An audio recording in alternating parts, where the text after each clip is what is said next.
Il y a 5 mois, nous tournions en Tanzanie un documentaire sur les agissements de Djakoubial. Depuis, beaucoup de choses se sont passées. Et je dois dire, surtout beaucoup de bonnes choses. Peu après la diffusion de notre documentaire, une militante et journaliste du Kazakhstan s'est rendue en Tanzanie pour vérifier elle-même les témoignages des témoins avec lesquels nous avions parlé. Mais elle est allée encore plus loin. Elle a commencé à approfondir le cas d'une jeune fille mineure qui avait décrit comment Djakoubial l'avait violée et lacérée avec un couteau. La fille dont nous parlons, appelons-la Violette, a montré à la journaliste la maison que Yacoub-Jal louait et où laquelle, selon elle, tout l'incident s'est produit. Elle lui a également montré ses cicatrices après l'attaque au couteau et l'a conduite chez la femme chez qui elle s'était réfugiée cette nuit-là.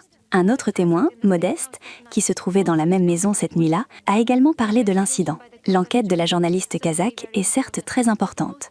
Cependant, l'essentiel de ce qui s'est passé et ce qui a changé, nous vous le montrons dans ce film. Il y a 5 mois, nous tournions en Tanzanie un documentaire sur les agissements de Yacoub-Bial. Depuis, beaucoup de choses se sont passées, et je dois dire, surtout beaucoup de bonnes choses. Peu après la diffusion de notre documentaire, une militante et journaliste du Kazakhstan s'est rendue en Tanzanie pour vérifier elle-même les témoignages des témoins avec lesquels nous avions parlé. Mais elle est allée encore plus loin. Elle a commencé à approfondir le cas d'une jeune fille mineure qui avait décrit comment Yacoub-Bial l'avait violée et lacérée avec un couteau. Avant de vous montrer tout ce que nous avons découvert, nous tenons à remercier toutes les personnes qui, après la diffusion du premier film, ont exprimé le besoin d'aider les victimes en Tanzanie. C'est la preuve que de bonnes personnes existent. Et oui, il y a des gens comme Yacoub-Jal, ses protecteurs et des militants anti-sectes fanatiques. Heureusement, il y en a de plus en plus qui gardent leur bon sens et pour qui la souffrance humaine n'est pas indifférente. Et grâce au fait que les gens ont entendu parler de l'histoire de Violette, sa vie commence à changer. Après des années passées dans la rue, elle a enfin la chance d'écrire un nouveau chapitre de sa vie. Elle a un nouveau foyer. Elle commence à réaliser son rêve et se forme comme coiffeuse. Et surtout, elle a de l'espoir et une étincelle dans les yeux. Savez-vous ce qui est le plus absurde dans toute cette situation? Pendant qu'en Tanzanie, une avocate se bat pour les droits des enfants, en République tchèque, des journalistes obsédés par l'idéologie anti-secte ignorent totalement ces droits. Au lieu d'écouter les témoins, ils ont commencé à affirmer que Yacoub-Jal est une victime innocente d'une campagne de diffamation. Et c'est précisément pourquoi ce que nous allons vous montrer dans cette vidéo est si important. Nous allons d'abord nous rendre directement au cabinet de l'avocate de Violette, qui nous a décrit dans son entretien comment toute l'affaire évolue. Dans le cadre de certaines de mes initiatives visant à venir en aide aux enfants, je suis tombée sur l'histoire de Violet et sur le fait qu'elle avait été abusée à l'âge de 13 ans par Yacoub-Jal. J'ai pris l'initiative de la retrouver. Je lui ai parlé, j'ai parlé aux personnes qui l'entourent et à celles qui lui sont venues en aide au moment de l'incident. J'ai donc mis en place un plan pour l'aider, ce que je suis déjà en train de faire, afin qu'elle aille au commissariat faire une déclaration et qu'elle puisse déclencher une enquête contre Yacoub. À cause de ce qui est arrivé à Violette, après tout ce qui s'est passé, elle était dans une situation très grave. Elle n'est pas retournée chez la personne qui s'occupait d'elle, elle a été maltraitée, elle n'avait plus aucun courage. Elle a quitté l'école parce que tout allait mal à cause de ce que Yacoub lui avait fait. Elle n'y est pas retournée et a décidé de vivre dans la rue. Je suis déjà allée au commissariat. J'ai déjà parlé à 3 policiers du bureau des affaires de genre parce que les délits sexuels, surtout sur des enfants, sont d'abord signalés là-bas. Je les ai donc préparés au fait que j'allais venir avec une victime de Yacoub. J'ai aussi parlé à un officier de l'immigration au sujet des informations sur Yacoub. Il m'a dit qu'il en avait et m'a demandé d'écrire une lettre officielle pour les obtenir. Il me donnera alors une déclaration officielle. Nous irons au commissariat, à l'hôpital pour un examen médical et finalement au tribunal pour obtenir justice pour Violet et probablement d'autres enfants qui ont été abusés par Yacoub. Oui, mais en ce qui concerne Violet, elle a dit qu'elle avait été violée et qu'elle avait subi des actes contre nature, sodomie. Il y a donc 2 infractions sexuelles. T'a-t-elle décrit des dépeignes? Oui, elle m'a décrit beaucoup de détails, dont la plupart je ne peux pas révéler à la caméra, parce que je lui dois le secret professionnel en tant qu'avocate. Je ne peux pas en dire beaucoup, mais elle a pu me montrer les cicatrices et les bleus qu'elle a eus pendant l'incident et après avoir été agressée. Elle avait des blessures. Je les ai vues de mes propres yeux. Voilà où on en est. Mais pour Violette, comme je vous l'ai dit, maintenant elle est heureuse et elle s'est réjouie en disant de recevoir cette aide. Elle ouvre un nouveau chapitre de sa vie et un nouvel espoir. Elle a un endroit où vivre, elle va pouvoir acquérir d'autres compétences, comme coiffeuse. Et elle était heureuse en disant « C'est un rêve, peut-être qu'à l'avenir j'aurai mon propre salon et je pourrai continuer ma vie. » Elle n'aura plus jamais à dormir dans la rue. Je suis heureux qu'elle ait trouvé un endroit qu'elle peut enfin appeler chez elle. Et nous allons au tribunal pour que ses droits soient respectés et, bien sûr, pour qu'elle obtienne justice. Je suis super heureux. D'ailleurs, je suis devenu papa il y a 2 mois. Merci à tous ceux qui soutiennent, parce que moi aussi j'ai une fille. Donc je dois défendre les droits des enfants. Je me tiens aux côtés de Violette. Et merci à tous ceux qui sont impliqués.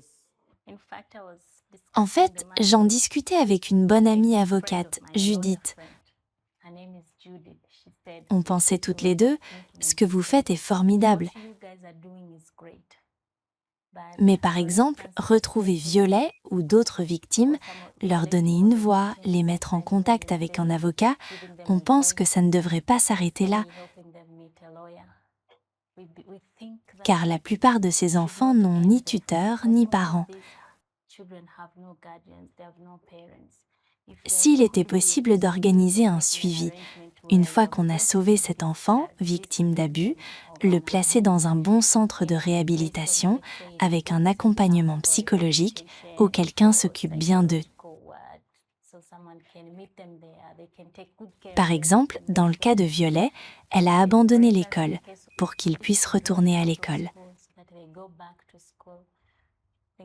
J'espère que c'est un processus qui continue, qu'il ne s'arrête pas là.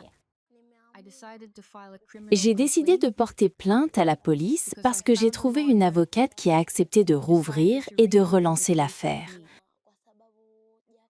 Parce que Yacoub m'a fait des choses très violentes. Il m'a violée et sodomisée. Mais je parle aussi au nom des autres enfants dans le monde.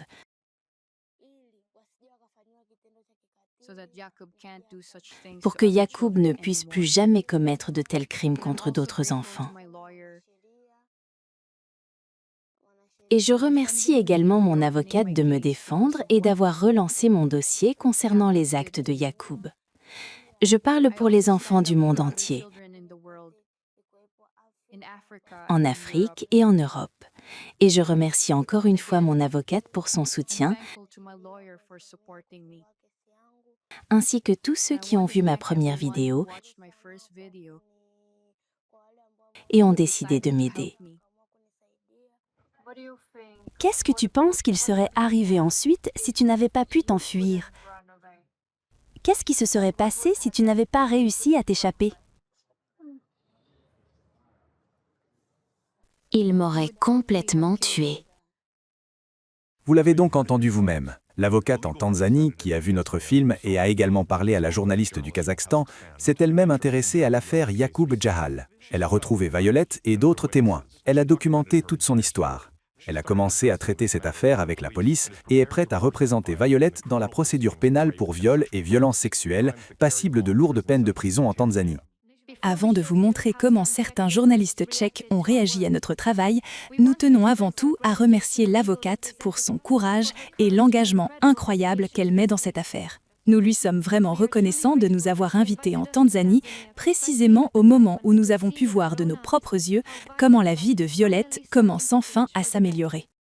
Nous avons accompagné Violette au marché, où, pour la première fois de sa vie, elle a pu choisir elle-même des vêtements pour sa garde-robe. Nous avons visité l'endroit où elle se forme comme coiffeuse et réalise le rêve dont elle parlait depuis des années. Et nous avons vu les débuts de son nouveau foyer, un lieu grâce auquel elle n'a plus à survivre dans la rue, mais peut enfin avoir un refuge sûr. C'est précisément de cela qu'il s'agit. Donner aux personnes qui ont traversé l'enfer non seulement la chance d'un procès équitable, mais surtout celle d'une nouvelle vie. Et c'est ce que de vrais journalistes, guidés par des principes éthiques et par leur conscience, devraient faire. Ils devraient protéger la société et se tenir aux côtés de ceux dont les droits sont bafoués. Mais quand on regarde ce qui se passe en République tchèque, on voit exactement l'inverse. Pendant qu'en Tanzanie, l'avocate engage des poursuites contre Jakub Jal, certains journalistes tchèques sont tombés si bas, moralement et humainement, qu'ils ont publié des articles dans lesquels ils ignorent totalement les témoignages des victimes. Ils ne montrent aucun intérêt pour leurs déclarations et leur traumatisme. Ce que ces gens ont vécu leur est complètement égal. Au lieu de se rendre eux-mêmes en Tanzanie pour vérifier la situation, ces journalistes n'ont rien vérifié du tout, mais publient quand même des articles présentant Jakub Jal comme une victime innocente d'une prétendue campagne de diffamation. Par exemple, dans un article d'Iroslas, M. Dvoracek écrit que, selon les témoins qu'il a contactés, les témoignages de notre documentaire sont fabriqués. Mais quels témoins ce journaliste a-t-il réellement contacté? Nous n'en avons aucune idée. Dans son article, les seuls témoins qu'il cite sont 2 volontaires anonymes. Pas de nom, pas de visage. Et donc, selon le journaliste, ces 2 voix anonymes pèseraient plus lourd que des dizaines de personnes réelles et identifiables de Tanzanie.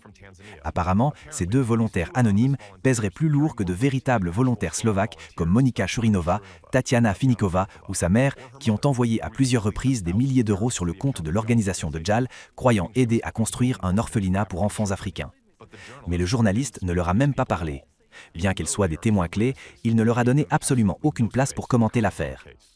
À la place, l'article offre de longues citations de Jakub Jal lui-même qui affirme que tous les Africains diraient n'importe quoi, qu'ils ne comprennent pas les conséquences de leurs paroles parce qu'il n'y aurait soi-disant pas d'état de droit comme en Europe. N'est-ce pas une attitude ouvertement raciste qui considère que le témoignage africain est par nature moins crédible que celui d'un citoyen européen ? Ce qui est encore plus troublant, c'est que l'auteur de l'article relaie ces affirmations sans aucune analyse critique et les présente, en fait, comme une défense légitime. Nous avons délibérément traduit ces articles et les avons fait lire aux témoins de Tanzanie. Leur réaction parle d'elle-même. Oui, nous avons vu comment les gens commentent ce qu'ils disent dans les médias. Après publication, certains disent que c'est un mensonge. D'autres disent que Marketa et David perturbent la vie de Jakub, ce qui n'est pas vrai. Ils disent la vérité. Ils sont venus révéler la vérité sur ce qui s'est passé en Afrique et ce qui s'est passé à l'époque. Nous parlons de quelque chose de très grave et de très douloureux pour tout parent qui a des enfants et qui voulait leur offrir un avenir meilleur. C'est très douloureux parce que ce qu'il a fait ici et ce dont nous sommes témoins est vrai. Personne n'a été payé ici pour parler. Bien sûr, je parle aussi parce que j'ai moi-même été impliqué. Il m'a fait mettre en prison. Je dois me lever pour ça parce qu'un jour, d'autres personnes qui ont vécu la même chose avec Jakub à différents endroits le diront aussi. Nous devons arrêter cela et dire la vérité, parce que cela a eu de très graves conséquences, comme je l'ai dit plus tôt. Certains ont appris à se droguer. Il entraînait certains dans le satanisme. Il a brisé des amitiés à cause de lui. Il achetait l'un pour atteindre l'autre et poursuivre ses plans ici en Tanzanie. Soyez très prudents, je suis très sérieux. Nous ne mentons pas, nous disons la vérité. Si vous pensez ne pas comprendre la situation, venez voir la réalité concrète ici et vous verrez ce qui s'est passé. Un point très important. Jakub Jal n'est pas une victime d'Alatra. J'ai réalisé une vidéo sur Jakub Jal il y a 3, presque 4 ans. Elle est publiquement disponible sur YouTube. Aucun journaliste ne m'a contacté. En réalité, c'est moi qui ai contacté beaucoup de journalistes, y compris ceux de sites connus comme Seznam, DVTV. Je les ai tous contactés. J'ai tous les documents. Aucun n'a répondu. Mais soudain, dès que l'affaire avec Alatra a commencé, tout le monde défend Yacoub Yal comme s'il était la victime. Je suis reconnaissante, je dois vraiment remercier Marketa et David d'avoir repris cela, d'avoir creusé eux-mêmes, d'avoir sacrifié leur temps et leur argent pour aller en Afrique découvrir la vérité. Non, ce n'est pas Alatra, c'est moi qui ai été la première à en parler. Comment commentariez-vous ces mains? Je dis simplement que c'est la réalité et que ce que Jacob a fait est tout à fait vrai. Ce n'est pas du théâtre. C'est réel. Les gars sont venus en Afrique, ils ne nous ont rien payé. Zéro. Juste parce que nous n'aimons pas ce que Jacob a fait. Nous disons notre vérité. Parce qu'il a fait du mal à notre petite sœur, à notre jeune frère. Nous voulons que le monde entier voie à quel point Jacob a fait du mal aux enfants. Nous avons un papier ici, nous l'avons signé. 100% vrai. Nous disons ce que nous avons vu. Rien d'autre. C'est moi qui les ai contactés. J'ai contacté Sirokova, Aneta Avrankova et j'ai aussi envoyé des mails à Iroslas et Seznam. Aucune réponse, sans parler du fait qu'aucun journaliste ne m'a contacté en tant que partie adverse, ce que des médias indépendants devraient faire. Ils mentent dans l'article, c'est une autre chose. J'ai vu divers articles où ils écrivaient qu'une personne quelconque, je ne citerai pas de nom, leur avait écrit ou dit quelque chose, mais ces personnes n'existent pas. C'est donc un article commandé sur ordre de Yacoub Yal. Aucun journaliste n'a décidé d'aller en Afrique enquêter. Pourquoi? Yacoub Yal m'a dit il y a 4 ans, quand j'étais avec lui en Afrique, et je précise que je suis réelle, pas une IA, nous avons passé 6 mois ensemble en Afrique. Déjà à l'époque, il me disait qu'il était ami avec Sirokova et qu'il collaborait sur certains projets. Je suis vraiment désolée que lorsqu'une victime décide de parler à la caméra et de raconter toute son histoire, les soutiens de Yal la démolissent et retournent tout contre elle. Alors, comment protéger les victimes? En droit, nous avons un principe. Dans les affaires de violence sexuelle, la meilleure preuve vient des victimes. Si nous avons une victime capable de raconter les faits qui lui sont arrivés, ce qu'un journaliste ou un politicien dit a peu ou pas d'effet sur les crimes commis. Nous avons Violette, mais on nous dit de sources fiables qu'il y a plus de victimes qu'elle seule. Je propose que nous attendions que le tribunal entende les témoignages des victimes, des autres témoins, des médecins, qui sont essentiels dans les affaires de violence sexuelle. Le tribunal rendra alors son verdict. Ensuite, ces journalistes tchèques pourront exprimer leurs inquiétudes. Le fait qu'il soit blanc ne signifie pas qu'il ne peut pas être poursuivi par la loi et la police tanzanienne. Je me suis rendue en prison à de nombreuses reprises. J'ai vu des prisonniers blancs, des Européens de différentes nationalités.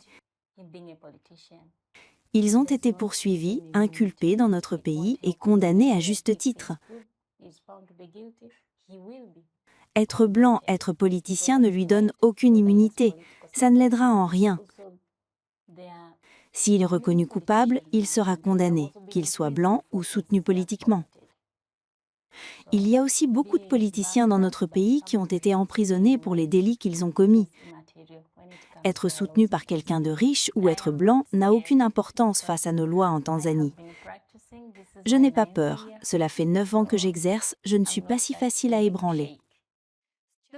Les mots les plus importants de l'extrait que vous venez d'entendre sont ceux de l'avocate elle-même, qui rappelle un principe fondamental.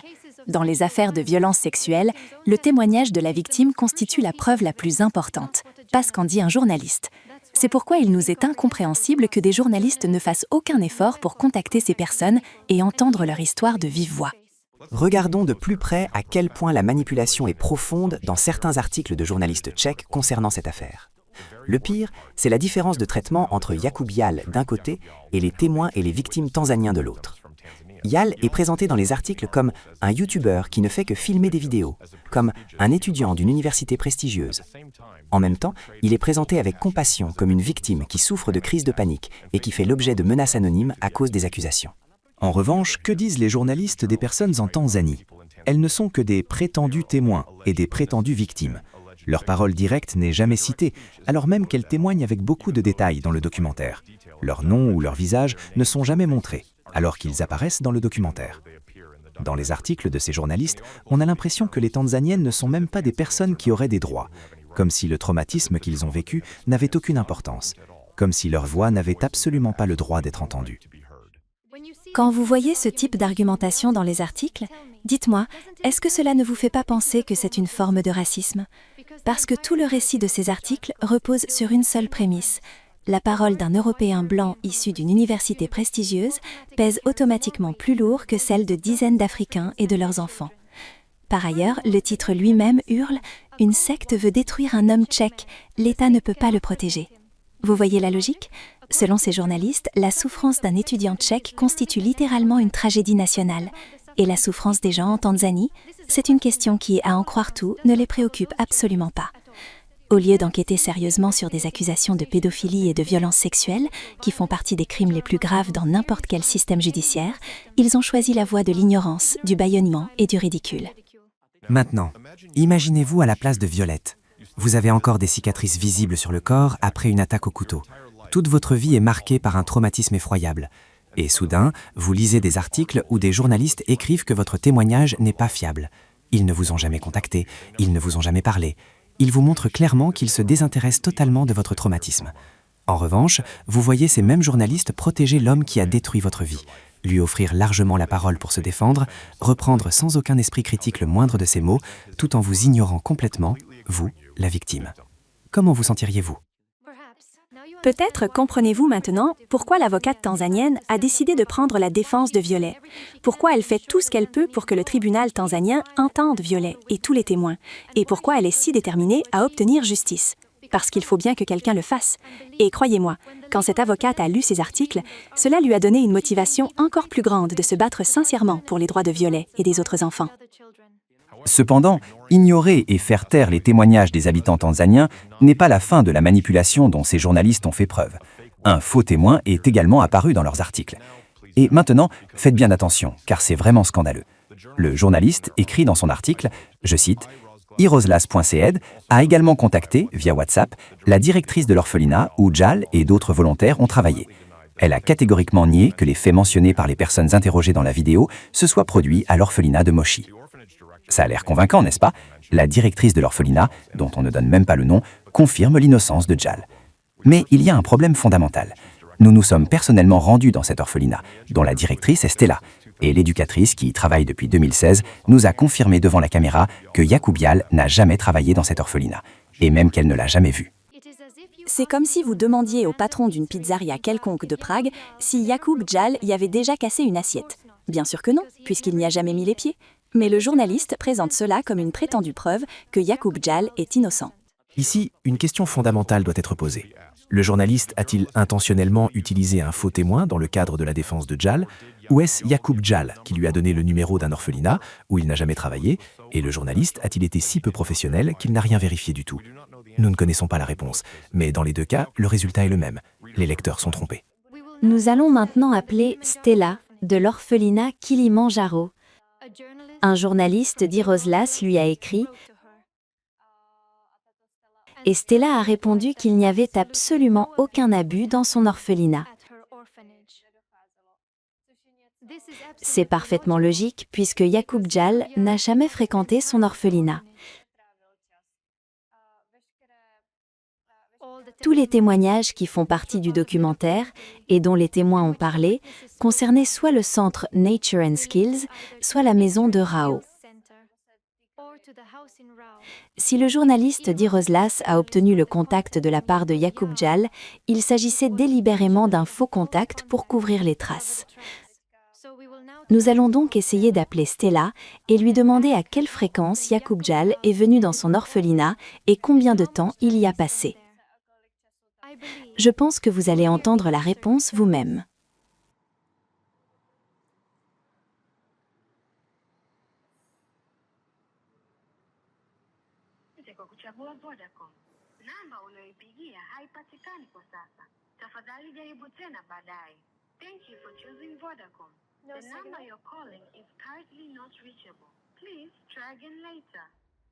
Non disponible. Malheureusement, nous n'avons pas réussi à joindre la directrice de l'orphelinat par téléphone, mais le même jour, nous avons rencontré son employé et nous lui avons posé des questions sur la situation. Oui, je suis à l'orphelinat Kilimandjaro depuis 2016 jusqu'à maintenant. Je m'appelle Sia. Pouvez-vous nous dire qui est votre patronne et qui a ouvert l'orphelinat? Ma patronne là-bas, c'est Madame Stella. Oui, elle est avec nous. Savez-vous pourquoi elle n'a pas répondu à notre appel? Je ne sais pas, mais il y a quelques jours, elle a eu un enterrement. Donc je pense qu'elle est perturbée.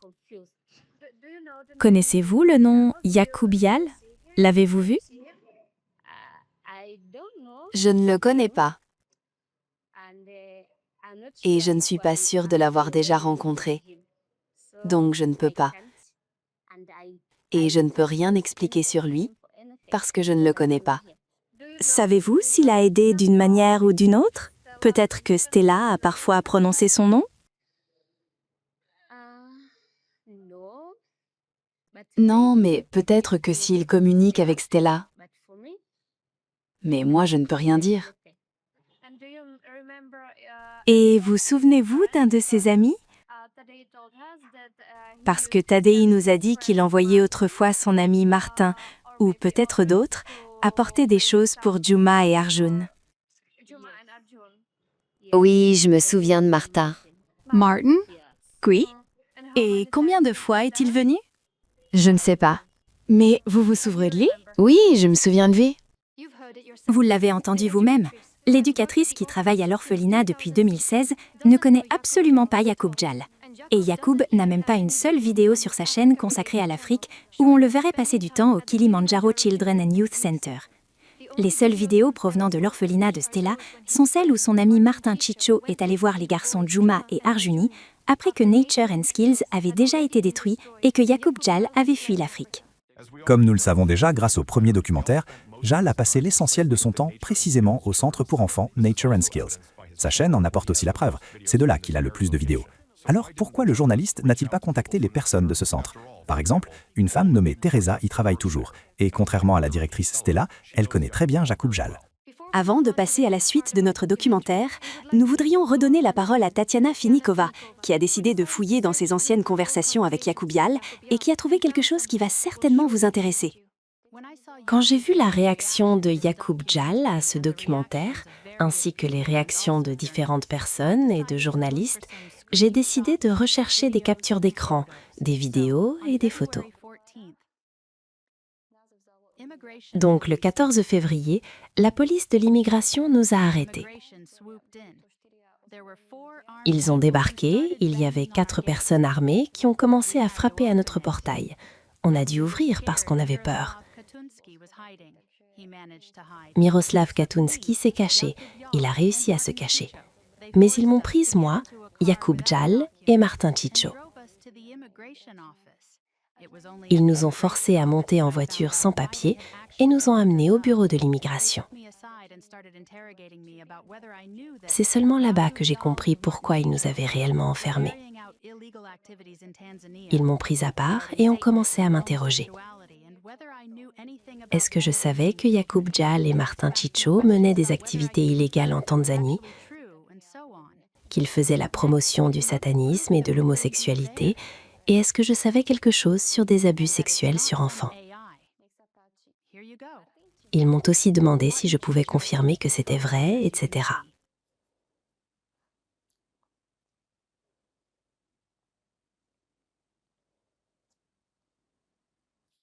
Ensuite, on peut voir la preuve que nous étions bien là et que ce n'est pas de l'IA. Voici. Martin Chicho a publié des photos, vous le voyez. C'est cette pièce-là. Pendant que nous étions à l'ambassade, Lenka Cholsova a essayé de nous aider et a écrit à l'ambassade. Voici le mail. Et voici ce que l'ambassade a répondu. Apparemment, ils avaient déjà eu affaire à Yaqub Jal. Et maintenant, regardons la réaction de Yaqub. N'écrivez pas à l'ambassade, ça va nous causer encore plus d'ennuis. Comme je l'ai déjà dit dans le précédent documentaire, quand nous sommes sortis du bureau de l'immigration, un sénateur nous a beaucoup aidés. Déjà à l'époque, il avait dit à Yaqub Jal qu'il voulait m'avoir. Et Yaqub Jal savait très bien que ce n'était pas une blague, mais il a plaisanté avec lui. Ok. Finalement, le sénateur est arrivé avec 3 hommes armés en disant que j'avais 5 minutes pour faire mes bagages. Et Yaqub Jal m'a pris mon téléphone. Yaqub Jal continuait à nier que c'était vrai. Vous voyez, je suis dans mon chat. Les messages vocaux bleus sont les miens. Je ne sais même plus quoi te dire. C'est comme ça ici, tu comprends? Un type est arrivé, un chef de guerre, avec des mitraillettes et un autre gars. En gros, soit on te donne Tatiana, soit on leur donne l'argent. Ce sont les seules options. Je ne plaisante pas, c'est vraiment comme ça. On ne peut rien y faire, on n'a pas cet argent. Décide comme tu veux, que ce soit moral ou immoral. Je ne le ferai jamais. Eh bien, Tania dit qu'elle ne le fera pas. Donc ça clôt la discussion, à moins que tu la forces. Je n'ai pas l'argent et franchement, je suis incroyablement épuisé. Je veux juste rentrer en Europe. Martin et moi, on rentre simplement la semaine prochaine. On a essayé de faire marcher les choses ici, mais tu vois que dès qu'il se passe quelque chose, tu le retournes contre nous en disant que c'est de notre faute si le sénateur est soudain apparu. Sérieusement, ce n'est pas juste. On en bat vraiment ici. Je sais que tu envoies de l'argent, mais on est littéralement en train de crever ici. Ce que tu nous fais, c'est vraiment pas juste. Yaqub Jal a déclaré qu'il n'avait jamais eu la carte bancaire.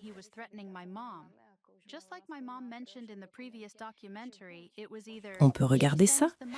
On voit que Yaqub Jal ne passait absolument pas de temps avec les enfants.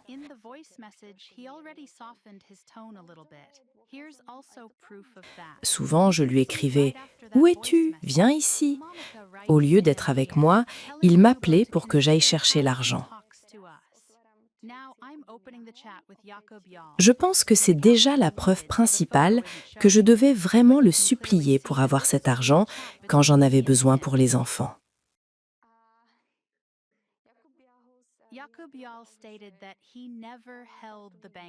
C'est la preuve claire que Yaqub Jal et Martin Chicho ont gardé la carte du compte transparent tout ce temps-là.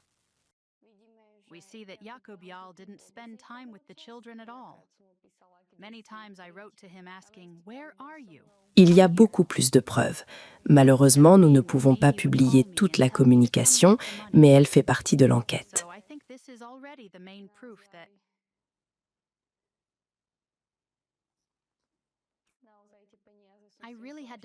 Et je voudrais vous montrer encore une preuve. Quand Yaqub Jal a fui l'Afrique le 16 avril, vous voyez clairement ici que je lui ai demandé de me rendre la carte. Je te l'enverrai avec quelqu'un.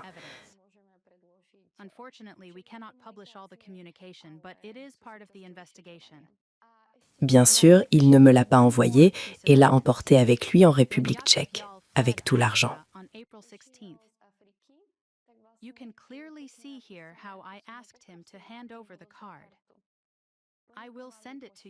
Et voici une autre preuve qui, je pense, montre clairement pourquoi il m'écrivait qu'il allait me donner l'argent, m'envoyer la carte, etc. Il avait le contrôle total de la carte du compte transparent.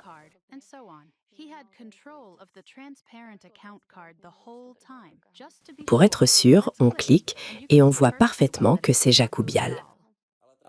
Alatra continue à prétendre que quelqu'un, une certaine Madame Finikova, m'envoyait de l'argent. Vous ne trouverez rien. Vous ne trouverez jamais de votre vie la moindre preuve que Madame Finikova m'ait envoyé de l'argent ou quoi que ce soit. C'est du grand n'importe quoi. Ça me dégoûte vraiment. Mais vous savez quoi? Quand les gens n'y connaissent rien, ils peuvent dire ce qu'ils veulent. Donc tu as collecté de l'argent pour l'Afrique. Est-ce que tu as fait une comptabilité?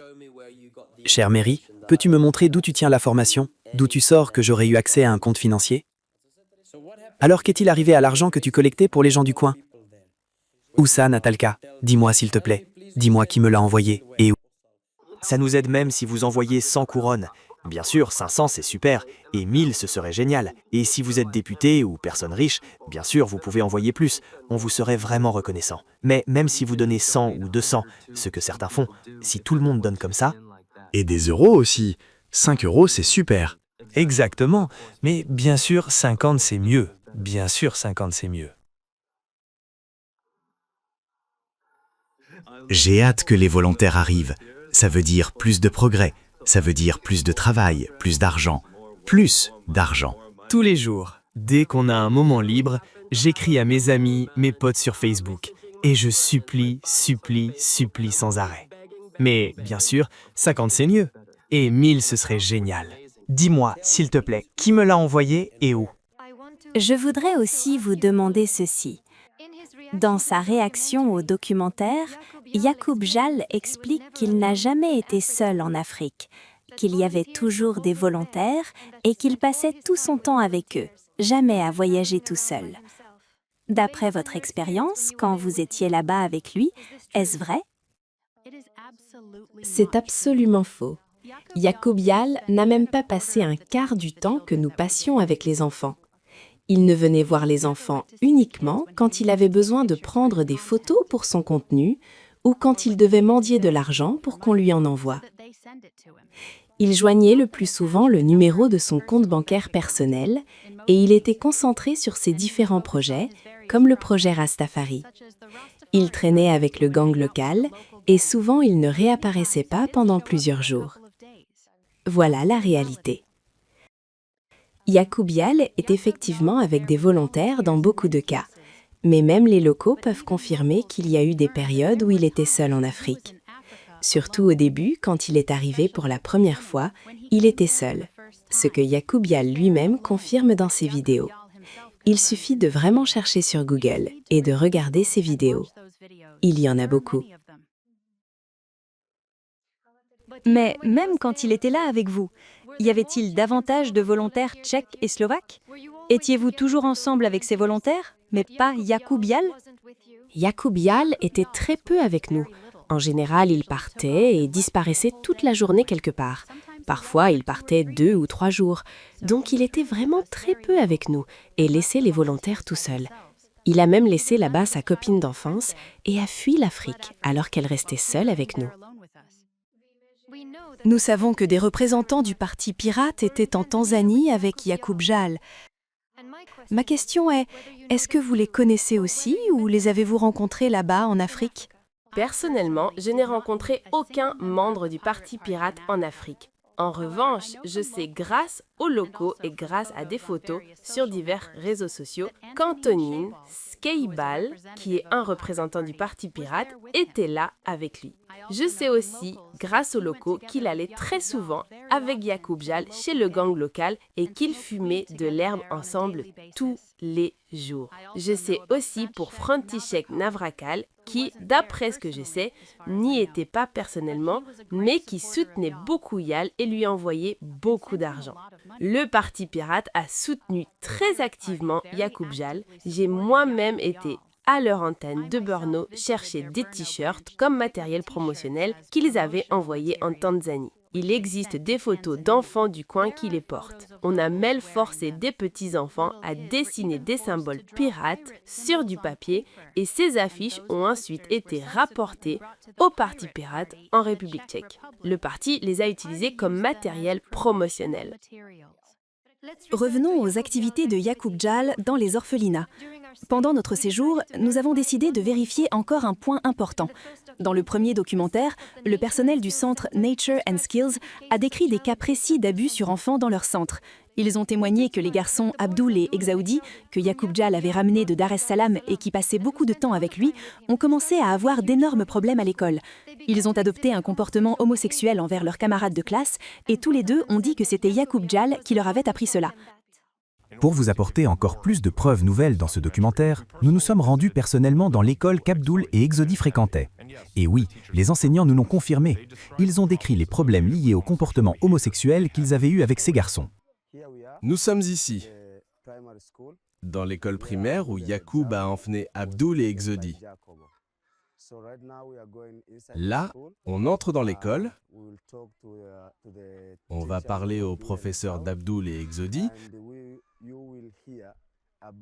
et vous allez entendre parler du mauvais comportement d'Abdul. Je pense que le professeur va beaucoup en parler. Et ce sera semblable à ce qu'on vous a raconté sur ce qui s'est passé au centre.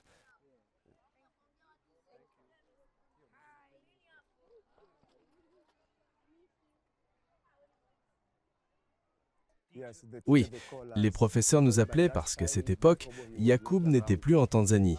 Donc pour tous les problèmes, les professeurs nous appelaient nous.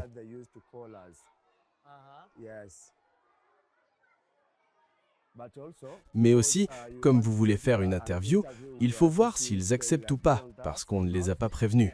Ah ah, ah ah. D'accord.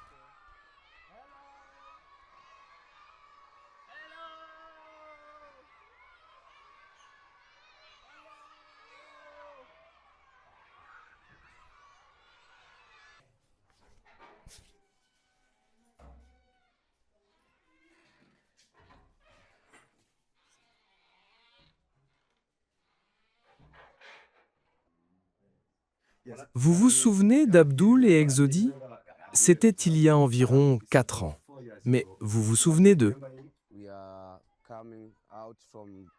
Nous sortons de l'école d'Exodi et Abdul. Nous avons parlé aux professeurs et ils ont reconnu qu'Abdul faisait ces mauvaises choses. Mais ils ne sont pas prêts à parler devant la caméra. Parce que c'est une école publique et il leur faut une autorisation du gouvernement. Sans cela, ils ne peuvent ni parler à la caméra, ni enregistrer leur voix. Même si nous n'avons pas pu filmer l'interview des professeurs directement à l'image, car selon la loi tanzanienne, les fonctionnaires ne peuvent pas apparaître à la caméra, nous avons leur confirmation.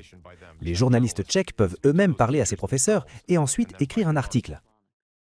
Lors de ce voyage en Tanzanie, nous avons aussi visité la communauté Rastafari de Moshi, parce que Yacoub Dial a publié toute une série de vidéos sur sa chaîne où il explique comment il aide les Rastas et quels projets il réalise pour eux, qu'il leur construit même un temple entier. Mais comme nous le savons déjà grâce au premier documentaire, il a collecté l'argent pour cela auprès de gens qu'il appelait les Blancs idiots d'Europe. Peut-être que vous savez, la Tchécoslovaquie, c'est un petit... Ce pays de fous, le pays des Mzungo. Ouais, très. J'adore quand quelqu'un dit ça. Très fou, c'est comme ça. Plein de gens stupides. Ouais, tellement de stupidos. Ils sont très stupides. Oui.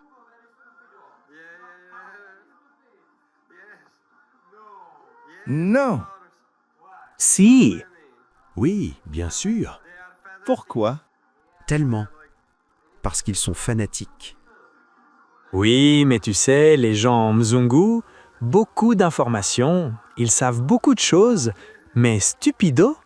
Dans les archives Internet, nous avons retrouvé que sur son site sesco.africa, Yacoub Dial avait publié une liste détaillée des choses qu'il était censé acheter pour cette communauté avec l'argent collecté.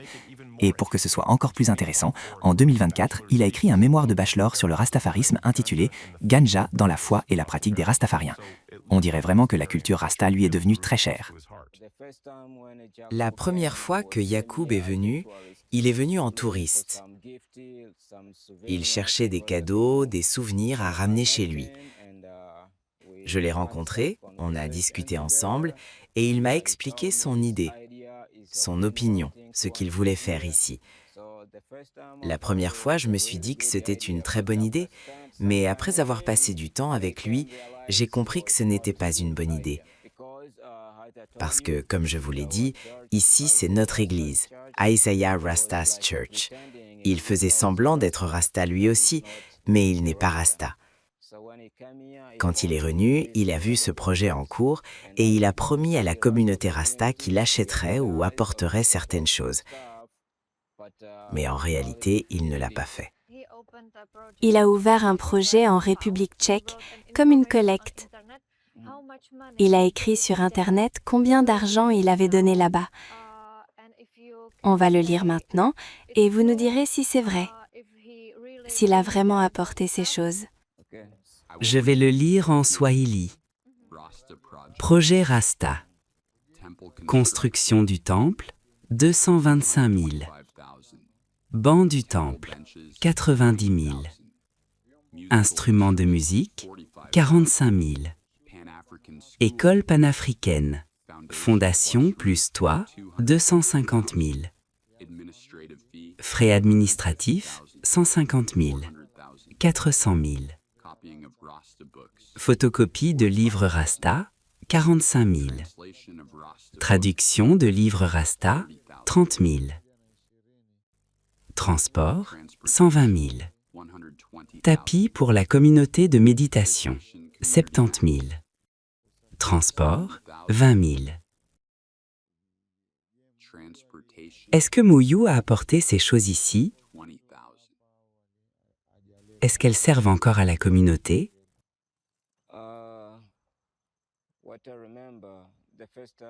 Ce dont je me souviens, la première fois, comme je vous l'ai dit, quand Jacob est venu, il était comme un touriste et faisait semblant d'avoir l'esprit Rasta pour aider les Rastas locaux et construire notre temple. Mais les Rastas lui ont parlé de certaines choses dont on avait besoin ici. Des matériaux, des chaises, des livres, de l'argent, etc. Quand on lui a dit ce qu'il nous fallait, il l'a noté dans son carnet. Mais il n'a rien fait, il n'a rien acheté.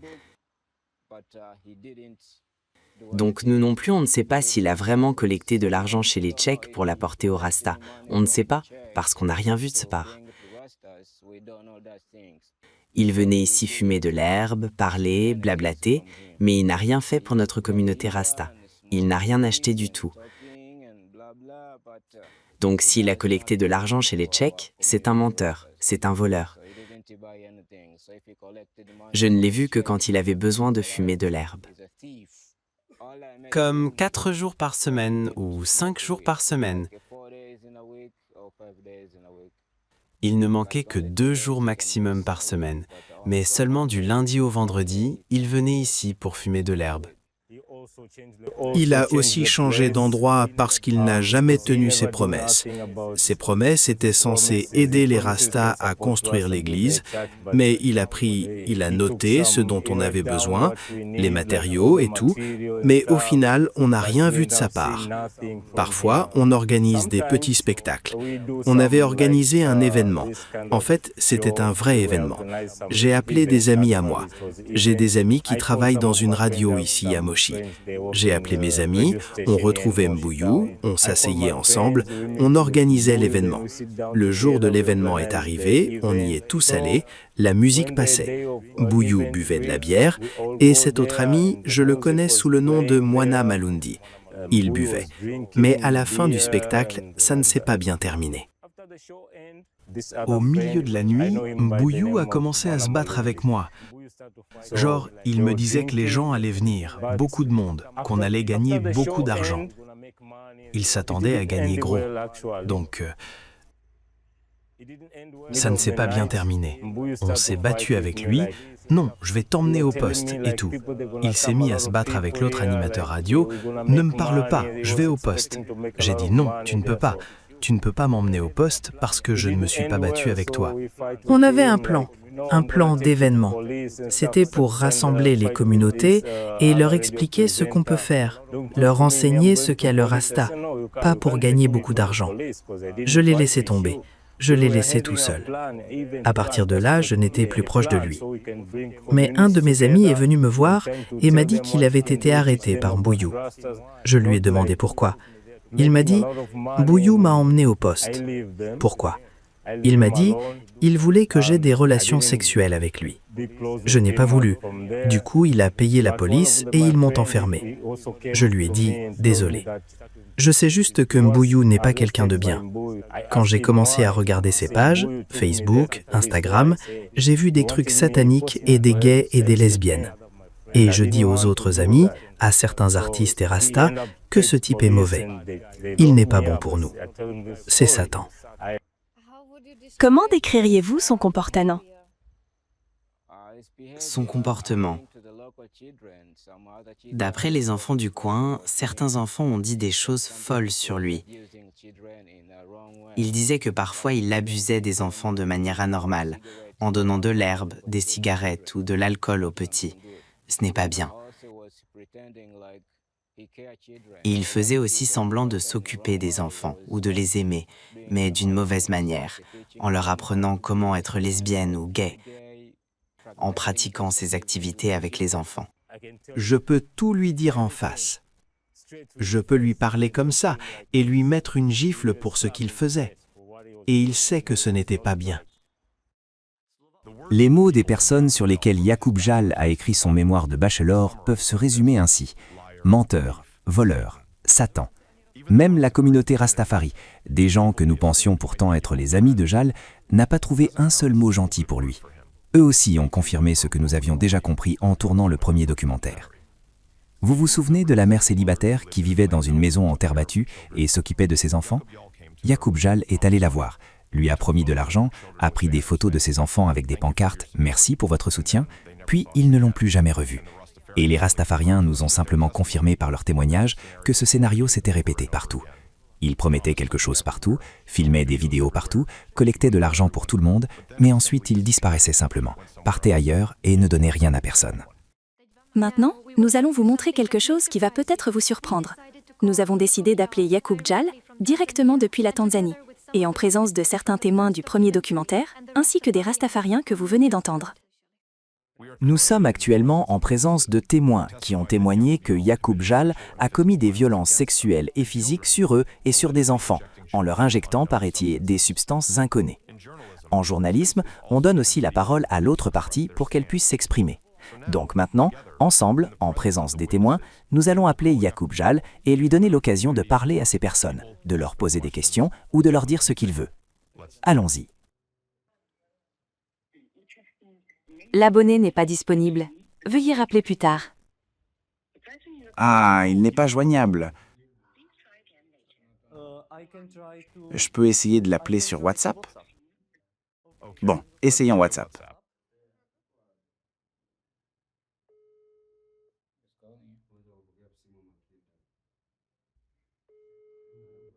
Ça sonne.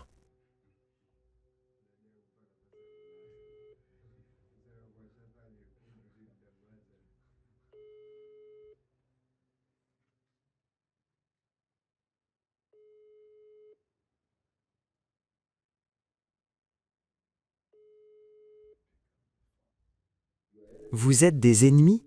Vous pensez qu'il va décrocher?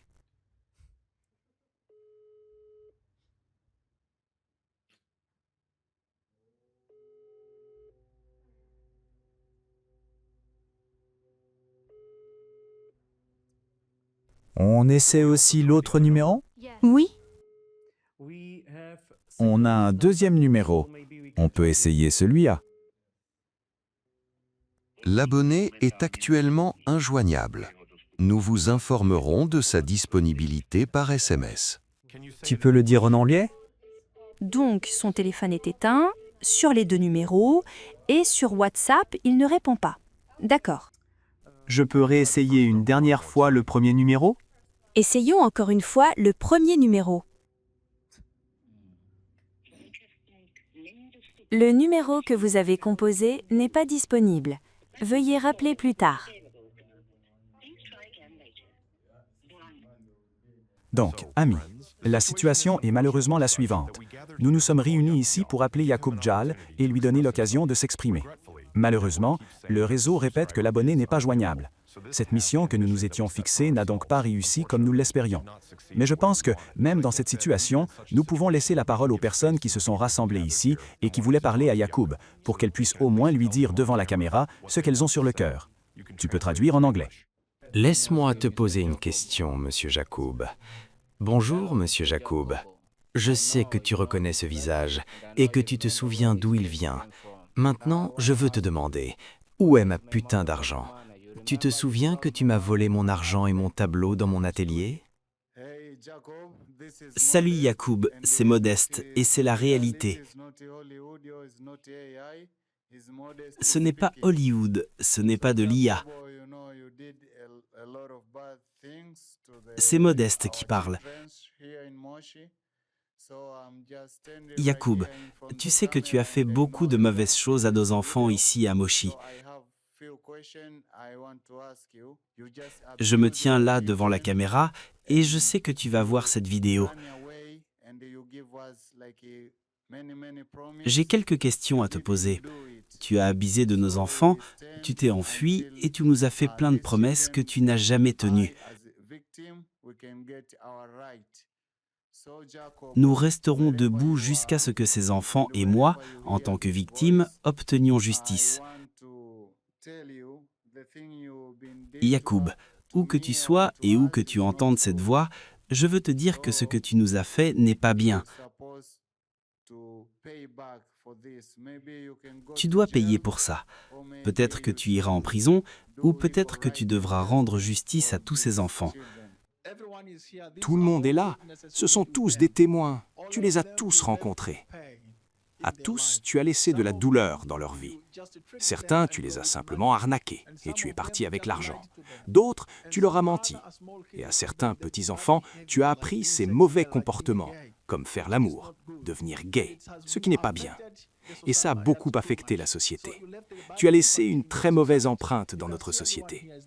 Tu vois, personne ici n'est content de toi. On est là et on te parle avec beaucoup de douleur. Frère, tu dois payer. Et nous, en ce moment même, on travaille dur pour que tu reviennes ici et que tu payes. Sinon, tu seras responsable où que tu sois devant la loi, selon les lois de ton pays ou d'une autre. Crois-moi, nous sommes très touchés, nous sommes très concentrés là-dessus et nous sommes très sérieux. Tu dois réparer ce que tu as fait à notre société. Il y a d'autres personnes qui veulent aussi te parler. Ce gars-là a aussi des reproches à te faire. Oui. Ma seule question, c'est pourquoi es-tu venu jusqu'ici faire semblant avec les gens, avec la famille Rasta? Tu nous as fait des choses très graves et ça nous fait très mal, très très mal. Et on peut te dire que Dieu va te punir. Ce qui tourne revient. Salut, gros con. Tu te souviens de moi? Tu m'as pris à la station de Boda Boda à Kalimanay. Tu as fait beaucoup de choses, beaucoup de problèmes dans nos communautés. Abus sexuels, violence physique.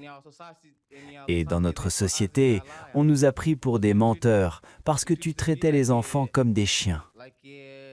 Tu vas payer pour ça, Jacoub. Salut, c'est moi, Moses. J'espère que tu te souviens de moi, Yacoub. On a travaillé ensemble longtemps et tu sais ce que tu as fait. Tu nous as menti plein de fois. Tu nous as promis des opportunités, mais tu ne nous as rien donné. Et maintenant, tu dis que tu ne nous connais pas. J'espère que tu vas payer pour ça, frère, parce que tu me connais très bien et que moi, je te connais très bien pour ce que tu as fait à nos enfants. Je me souviens qu'un jour, je t'ai dit une chose.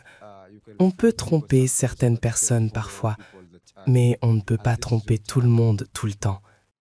Et là, c'est ton heure. Tu crois qu'on est stupide? Non, on est assez intelligent. Mais on te respectait parce que tu étais un Muzungu. On sait qu'en Afrique, on est pauvre, mais ce que tu as fait à notre pays te reviendra. On te déteste et on ne veut plus te voir dans notre pays. On ne t'attend pas pour nous aider. On peut s'aider tout seul. Ne t'occupe pas de nous, ne pense pas à nous. Va en enfer, sale type. Vous l'avez entendu, l'un après l'autre. Modeste, Bob, Stanley, Moses, Rama, les Rastafariens. tous avec un message clair. Tu vas payer pour ce que tu as fait. Et quelle est la réaction de Yacoubial? Il ne décroche même pas le téléphone. Quelques heures plus tard, je reçois un message. Pourquoi tu m'appelles, David? Je n'ai pas envie de te parler. On se verra au tribunal. Mais la question est, de quel tribunal parle Yacoubial? Celui qui aura lieu en Tanzanie pour les crimes qu'il a commis contre des petits-enfants et des adultes, selon les témoignages des témoins, y compris des violences sexuelles sur mineurs?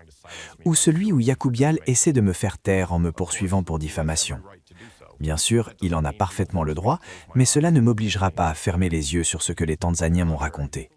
Au contraire, je considère qu'il est de mon devoir moral de tout faire pour que la voix de ces enfants et de ces adultes tanzaniens soit entendue et que justice leur soit rendue.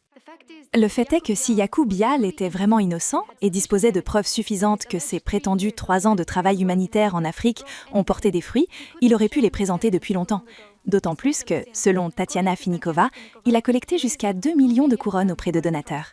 Pourtant, Yacoubial ne fait que hurler de façon obsessionnelle à la secte, au complot, à la campagne de haine, ce qui est en réalité la tactique classique d'un auteur de crime. Quand ses victimes le confrontent, il ne se défend pas en disant qu'il n'a pas commis les faits. Il se défend en attaquant la personne qui a révélé ses agissements. Il répète sans cesse « Vous êtes des membres de secte, vous êtes payés, c'est une campagne ». Voilà toute la défense de Yacoub. Mais posons une question simple. Yacoubial est resté 3 ans en Tanzanie. Ces gens le connaissent personnellement. Ils connaissent son visage, sa voix, son comportement. Ils ont des photos ensemble. Ils apparaissent dans ses vidéos. Ils se souviennent de dates précises, de lieux, d'événements. Ils décrivent des détails variés et leurs témoignages se complètent. Nous n'avons passé que quelques jours avec eux, et lui prétend que nous avons réussi à les convaincre tous de mentir sur lui. Donc, selon lui, nous arrivons en Tanzanie et en quelques jours, nous convainquons des dizaines de personnes de trahir un homme qu'elles connaissent depuis 3 ans au profit de gens qu'elles ne connaissent absolument pas. Et tout cela dans le cadre d'une prétendue campagne et d'un complot mondial. Est-ce que cela vous paraît vraiment logique? Maintenant que nous avons tout entendu, revenons une dernière fois sur la manière dont les journalistes tchèques rendent compte de toute cette affaire. Nous avons déjà analysé les manipulations dans leurs articles, mais il reste une dimension essentielle. Comment se fait-il que les journalistes passent complètement sous silence le profil global de la personnalité de Yacoubial? Nous avons déjà dit que, dans les articles, Jal est présenté comme une victime qui souffre. On lit que quelqu'un le menace anonymement, qu'il a des problèmes psychiques à cause de ses actes et que sa famille est en danger. Mais pourquoi les journalistes ne mentionnent-ils pas que Jal a déjà utilisé exactement les mêmes arguments dans une autre affaire, plus précisément dans celle où il a accusé à tort des politiciens du Parti civique démocrate, en prétendant aussi que ces politiciens mettaient sa famille en danger et le menaçaient? Comment cette affaire s'est-elle terminée? Il a perdu, dans toutes les instances. Pourquoi les journalistes n'évoquent-ils jamais cette affaire?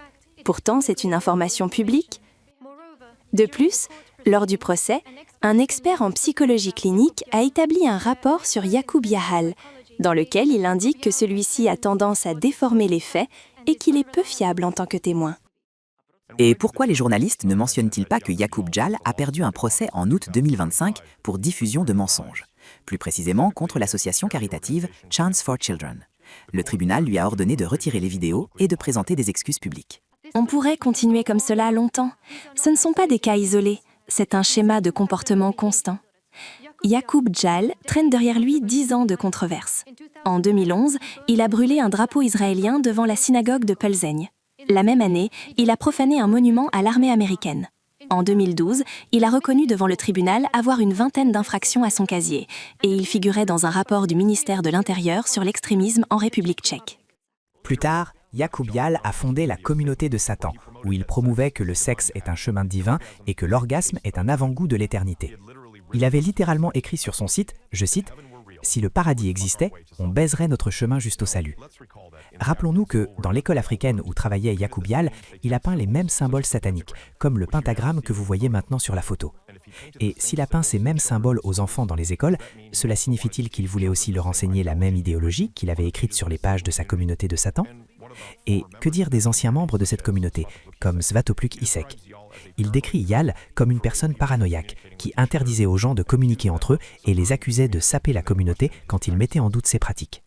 Nous avons encore un autre cas, l'école de langue Perfect World de Plazaigne, avec laquelle Jal est entré en conflit. Cette école décrit également Yaqub Jal comme un étudiant raté qui a déjà causé des problèmes à de nombreuses personnes par le passé, par des calomnies, la déformation des faits et la souillure de la réputation d'autrui. Rappelons aussi les témoignages de Tatiana Finikova et ou de Monika Chorinova. Il partageait pas mal de choses sur sa vie, y compris le fait qu'on lui avait diagnostiqué un trouble bipolaire, dont à ma connaissance il ne se fait toujours pas soigner. Je crois qu'il ne se soigne pas, sinon les choses seraient probablement différentes, y compris son comportement. Aussi, souvent il disait quelque chose et le lendemain il ne s'en souvenait plus. Donc oui, c'est vraiment comme une personnalité scindée, c'est réellement une personnalité scindée. C'est une personne malade, il ne pense qu'à lui et peut faire du mal à n'importe qui, de n'importe quelle façon. Il ne s'arrête devant rien. Il admettait souvent que parfois il ne savait même pas qui était à l'intérieur de lui. C'est comme ça qu'il me le décrivait dans ses moments de faiblesse, surtout quand il était sous l'emprise de quelque chose, mais même quand il ne l'était pas. Honnêtement, il consommait des substances tous les jours, donc on ne pouvait même pas savoir quand il avait pris quelque chose et quand il n'avait rien pris. Il disait que parfois il ne savait pas quelle personne était en lui, parce qu'il avait vraiment 2 personnalités, voire plus. Ça fait 5 ans que j'étais là-bas, et il continue à faire n'importe quoi, de pire en pire. Il faut vraiment que quelqu'un finisse par l'arrêter. Il faut que quelqu'un prenne ça au sérieux parce que ce n'est pas normal. Un seul homme ne devrait pas pouvoir causer autant de mal. Sur les réseaux, parmi les gens, partout. Il discrédite des fondations qui essayent de construire quelque chose de sérieux et attaque des personnes qui font un vrai travail honnête. Et lui, il se nourrit juste son ego. Vit des vues, fait le beau et fait du mal à ceux qui travaillent dur. Ce n'est pas juste, ça ne devrait pas exister. Il faut que cela soit réglé et il faut que quelqu'un agisse vraiment et l'empêche enfin de continuer à faire le mal.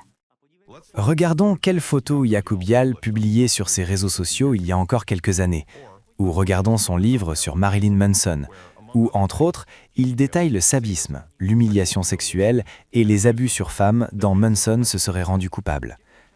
Dans ces passages de son livre, Yaqub Jal s'identifie à Manson. Par exemple, voici cette citation.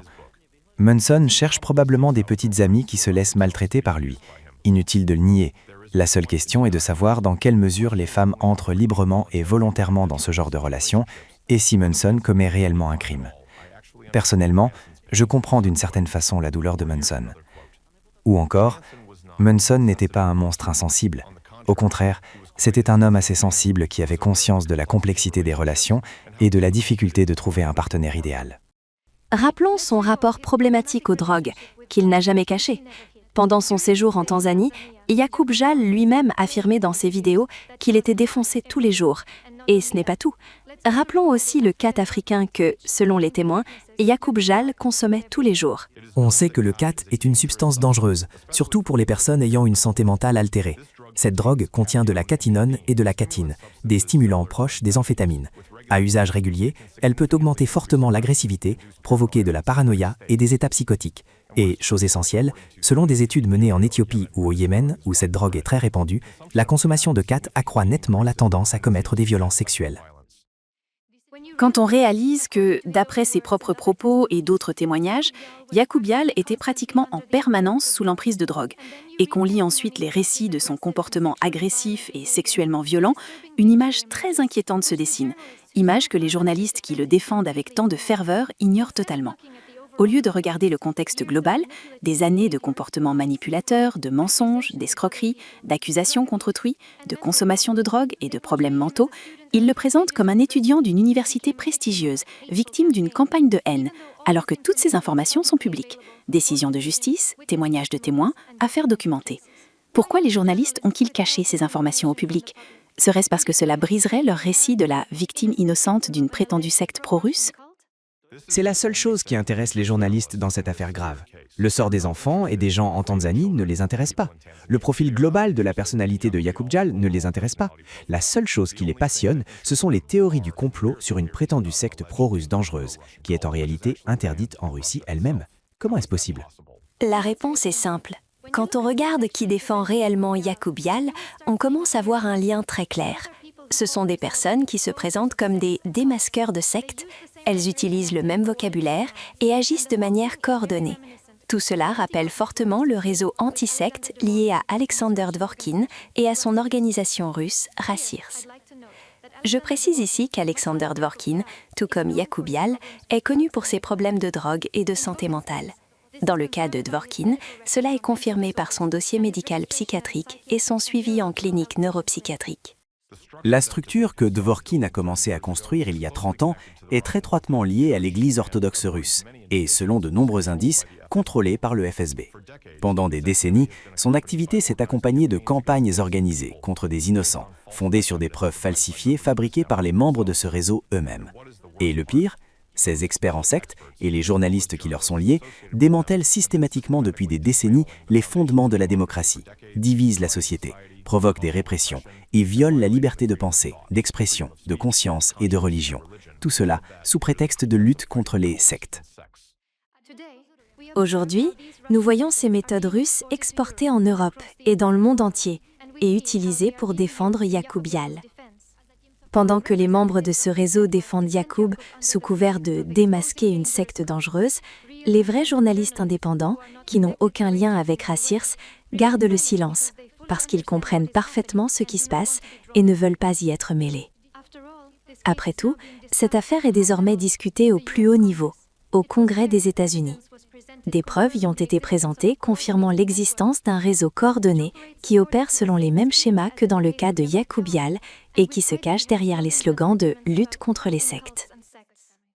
Enfin, nous allons vous donner la dernière information, très importante. Le dernier jour de notre séjour en Tanzanie, nous avons rencontré l'avocate de Violet. Ce qu'elle nous a dit sur l'évolution de l'affaire est la raison pour laquelle nous avons tourné ce documentaire. Car pendant qu'en République tchèque, on parle de campagne, en Tanzanie, comme nous l'avons déjà dit dans ce film, une véritable procédure judiciaire est en cours. Une procédure qui doit aboutir à la justice pour Violet et pour de nombreuses autres victimes. Pourriez-vous commenter les dernières nouvelles dans l'affaire de Violet ? Vendredi dernier, nous sommes allés au poste de police pour qu'elle fasse sa déposition officielle. On nous a attribué un enquêteur et nous devons y retourner aujourd'hui pour qu'elle termine le reste de sa déposition. Ensuite, après aujourd'hui, nous obtiendrons normalement le formulaire PF3 pour aller à l'hôpital faire l'examen médical. Nous avons entendu que vous avez décidé d'ouvrir une collecte aussi pour les autres enfants. Si c'est vrai, pouvez-vous commenter ? D'accord. J'ai eu l'occasion de visionner les 2 films, celui que vous avez tourné tous les deux et l'autre réalisé par l'autre journaliste.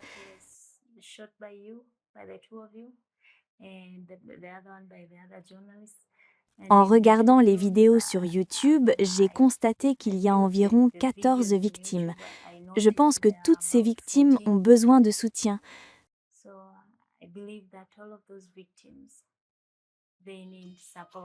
Pardon, je crois vraiment que toutes ces victimes ont besoin d'aide, d'assistance juridique pour obtenir justice pour ce qui leur a été fait.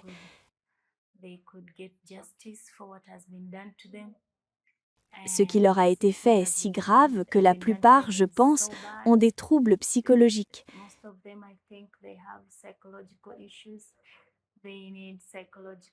Elles ont besoin d'aide psychologique, de suivi, pour pouvoir réintégrer la société.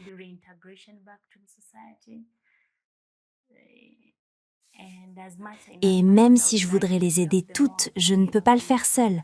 J'ai besoin de soutien.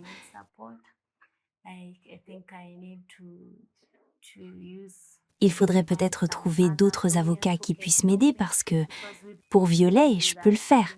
J'ai déjà traité beaucoup d'affaires pro bono. Ce n'est pas nouveau.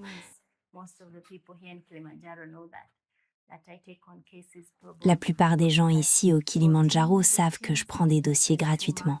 Mais 14 victimes, c'est trop. Et la plupart sont des enfants. Et la plupart vivent en zone rurale. Même le transport pour aller les voir demande des fonds.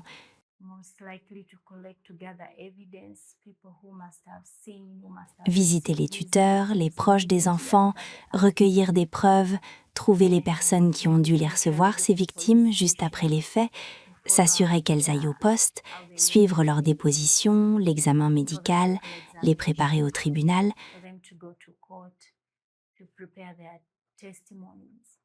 Tout cela demande énormément de travail et beaucoup d'argent. J'ai besoin de plus de bras. Si cela pouvait se faire, je crois que ces enfants pourraient obtenir justice pour ce qui leur a été fait. Pour conclure ce documentaire, nous voudrions vous transmettre les paroles d'une personne que nous avons eu l'honneur de rencontrer personnellement au retour de Tanzanie. Nous nous sommes arrêtés un jour à Rome, où nous avons passé une soirée inoubliable avec le pasteur Mark Burns, conseiller spirituel du président Donald Trump, diplomate spirituel et homme qui défend activement les droits et libertés humains, et qui, avec la présidente d'Allatra, Marina Ovsinova, s'est rendu au Vatican en voyage de travail. Nous avons discuté plusieurs heures avec M. Burns, de paix, de protection des droits humains et des droits des enfants en Afrique. M. Burns nous a confirmé qu'il suit toute l'affaire Yacoub Jal, et pas seulement. Il nous a dit qu'il est prêt à aider autant que possible pour que justice soit faite, car ce n'est pas seulement l'histoire d'un groupe d'enfants en Tanzanie qui ont souffert à cause d'un homme blanc venu d'Europe, c'est l'histoire de pourquoi nous devons donner la parole à ceux qui n'en ont pas, pourquoi nous devons nous lever pour les plus vulnérables, et pourquoi nous devons nous battre pour la justice à tout prix. Car tout le monde a droit à la justice, peu importe d'où il vient, quelle est la couleur de sa peau ou à quel point la personne qui lui a fait du mal est puissante. Que ces enfants qui regarderont peut-être ceci sachent qu'il y a des gens qui se soucient d'eux, des gens qui se battront, des gens dont on parlera en mal dans les médias et qui s'en fichent. Ils n'iront pas se cacher sous une pierre. Ils prendront simplement un micro et parleront plus fort. Ils crieront plus fort. Ils traqueront chaque démon qui sort des portes de l'enfer. Et sachez que tant qu'il y aura des gens comme les volontaires d'Allatra, il y a une chance que la paix vienne jusqu'à eux parce que quelqu'un se soucie d'eux. C'est l'une des premières questions qu'on m'a posées quand j'ai fait l'interview avec Allatra et que j'ai découvert qui vous étiez tous. Votre interview a fait le tour du monde, plus que CNN, plus que Fox News, plus que MSNBC. Tout le monde sur Terre devrait avoir un avocat, quelqu'un comme Allatra qui se battra pour lui. Cette jeune fille en Tanzanie dont on me dit qu'elle va mieux maintenant, grâce à vous tous et à ceux qui l'ont soutenue, elle apprend la coiffure. Elle va lancer son propre salon grâce à vous. Elle ne s'est pas suicidée, elle n'a pas baissé les bras, mais elle avait des défenseurs, Allatra et les autres volontaires qui se sont battus pour elle. Comment les pays, je veux dire dans leur ensemble, comment les pays devraient-ils réagir s'ils appliquent vraiment la règle selon laquelle l'intérêt supérieur de l'enfant est la chose la plus importante?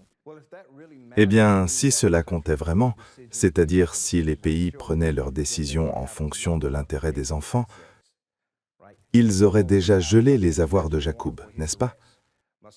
Interpol aurait lancé un mandat d'arrêt international contre lui. Le Mossad le rechercherait. Tout le monde, la CIA, le rechercherait. Il n'aurait nulle part où se cacher. Il serait considéré comme un terroriste. Et les moyens qu'on mobilise pour traquer les terroristes dans le monde entier devraient être utilisés pour traquer Yacoub. Au moment où je terminerai cette interview, cela pourrait bien être le cas, Yacoub. Je veux que tu le saches, parce que nous prenons cette affaire très au sérieux. Et le fait qu'il y ait beaucoup d'argent derrière et que des gens vous attaquent, même vous, qu'ils attaquent le président Trump, les mêmes personnes qui attaquent le président Trump attaquent Allatra. Les mêmes personnes qui attaquent le président Trump protègent Yacoub. C'est pourquoi nous devons provoquer un changement. C'est pourquoi nous devons mettre fin à cela. Mais la réalité, c'est que les nations devraient réagir ainsi. On gèle les avoirs de Yacoub, et si les avoirs de Yacoub ne sont pas gelés, alors nous imposons des tarifs douaniers sur tout ce qui vient de la République tchèque, qui est censé être l'un de nos partenaires, jusqu'à ce qu'elle découvre où se trouve Yacoub et s'assure qu'il paye pour les crimes qu'il a commis, surtout quand il s'agit de traite d'enfants. Au lieu de cela, d'après vos premiers rapports, on dirait que la République tchèque le protège. La réalité, c'est qu'Interpol devrait avoir un mandat d'arrêt contre lui, Il devrait y avoir un mandat d'arrêt international dès maintenant, que tout le monde recherche cet individu. Je suis simplement tellement reconnaissant pour le travail que vous avez déjà accompli pour aider à identifier cette personne profondément mauvaise, afin que le monde entier voie qui il est et le mal qu'il a fait à ses enfants. Mais vous sonnez l'alarme, et c'est pourquoi nous faisons cette interview aujourd'hui.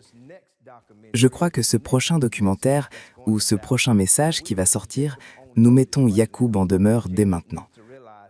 Yacoub doit comprendre que nous n'allons pas le laisser tranquille.